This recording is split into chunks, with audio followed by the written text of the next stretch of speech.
Can overseas buyers purchase properties in the UK? The process for purchasing properties from both within and without the UK is almost identical, with no restrictions preventing overseas buyers from purchasing property within the UK.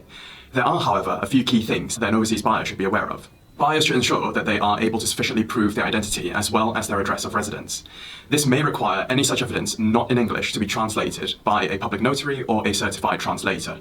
Overseas buyers are also subject to an additional 2% SDLT surcharge, and as such, an overseas buyer should ensure that they have sufficient funds to complete the purchase as well as pay for the higher tax rate. Note that if you do not intend on selling your current property, you will need to pay an additional 3% SDLT surcharge on the completion of the transaction. It is considerably more difficult for an overseas buyer to obtain a mortgage offer as they will need to satisfy more stringent checks and to provide more detailed evidence.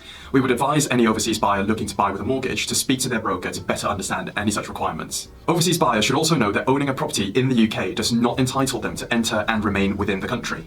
They will still need to apply for a visa or residence permit via the regular routes.